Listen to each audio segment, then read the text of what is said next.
दोस्तों, एक बार एक गुरु अपने शिष्य के साथ कहीं से गुजर रहे थे। चलते चलते वो एक खेत के पास से गुजरे।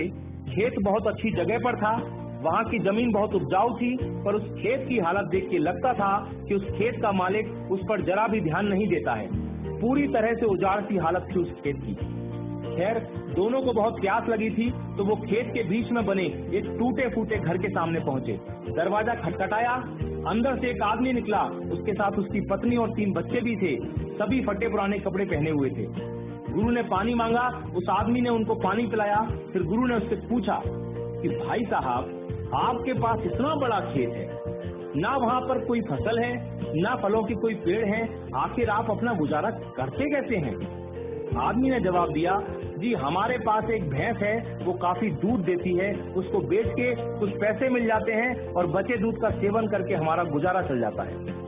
क्योंकि शाम काफी हो गई थी, तो गुरु और शिष्य ने रात को वहीं रुकने का तय कर लिया। आधी रात को जब सब गहरी नींद में सो गए, तब गुरु ने शिष्य को उठाया और कहा कि चलो चलो, हमें अभी यहाँ से निकलना है, पर जाने से पहले हम उस आदमी की भैंस को पहाड़ से गिराकर मार डालेंगे। ऐसा करने का शिष्य का जरा भी मन नहीं था। उसे ये बहुत गलत लगा, पर वो गुरु की बात को टाल नहीं सका, तो वो भैंस को मारकर रातों रात वहां से गायब हो गए। ये बात शिष्य के मन में बैठ गई थी। 10 साल के बाद वो शिष्य एक सफल आदमी बन गया, तो अपनी गलती का पश्चाताप करने के लिए और उस आदमी की मदद करने के लिए अपनी कार से उस खेत के सामने पहुंचा। पर वहां उसने देखा कि उजाड़ खेत एक शानदार फलों के बगीचे में बदल चुका था। टूटे फूटे घर की जगह एक शानदार बंगला खड़ा था। जहां एक अकेली भैंस बंधी होती थी, वहां कई अच्छी नस्ल की गाय और भैंसें बंधी हुई थी। शिष्य ने सोचा कि शायद वो परिवार अपनी जमीन किसी को बेच के कहीं चला गया है, और ये सोचकर वो वापस लौटने लगा, तो उसे खेतों में वही 10 साल पहले वाला आदमी दिखाई दे गया। शिष्य उसके पास पहुंचा, बोला, शायद आपने मुझे पहचाना नहीं, 10 साल पहले मैं आपसे मिला था। फिर वो आदमी बोला, नहीं नहीं, ऐसा नहीं है, मुझे याद है, आप और आपके गुरु आए थे। उस रात को तो मैं कभी भूल ही नहीं सकता। आप लोग बिना बताए चले गए, पर उस दिन न जाने कैसे हमारी भैंस पहाड़ से नीचे गिर के मर गई। कुछ दिन तो समझ ही नहीं आया कि क्या करें, पर जीने के लिए कुछ तो करना था, तो लकड़ी काट कर बेचने लगा। पैसे आए तो खेत में बुआई कर दी, फसल अच्छी हुई तो उसे बेच के फलों के बगीचे लगा दिए।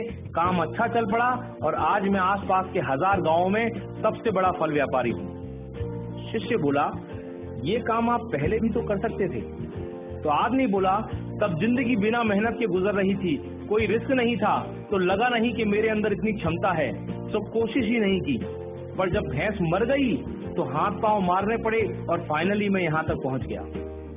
दोस्तों, कई बार हम भी परिस्थितियों के इतने आदी हो जाते हैं कि उसी में जीना शुरू कर देते हैं, चाहे वो कंडीशन कितनी भी बुरी क्यों ना हो। यहाँ तक कि हम अपनी नौकरी से कई बार इतनी नफरत करते हैं, पर फिर भी उसे पकड़े पकड़े जिंदगी बिताने लगते हैं। कई बार नए अवसर के बारे में हम बस इसलिए नहीं सोचते क्योंकि पुराने से हमारा दाल रोटी का खर्चा निकल रहा होता है। हम डरते हैं रिस्क लेने से, और सिर्फ इन्हीं वजहों से हम कभी अपने फुल पोटेंशियल को रियलाइज नहीं कर पाते। हम अपनी क्षमताओं का पूरा उपयोग नहीं कर पाते, जिससे हमारी लाइफ कहीं बेहतर बन सकती है। दोस्तों, सोचिए कहीं आपकी लाइफ में भी कोई ऐसी भैंस तो नहीं है जो आपको एक बेटर लाइफ जीने से रोक रही है। आपने कहीं उस भैंस को बांध के तो नहीं रखा है, और यदि लगे कि ऐसा है तो आगे बढ़िए, हिम्मत करिए और काट के फेंक दीजिए उस रस्सी को जो आपको बांध के रखी हुई है। दोस्तों, आपके पास खोने के लिए सिर्फ वो एक भैंस है, यानी जरा सी चीज, पर पाने के लिए आपके पास सारा जहान है। Sky is the limit. मैं शैलेंद्र सिंह, आपका दिन शुभ हो।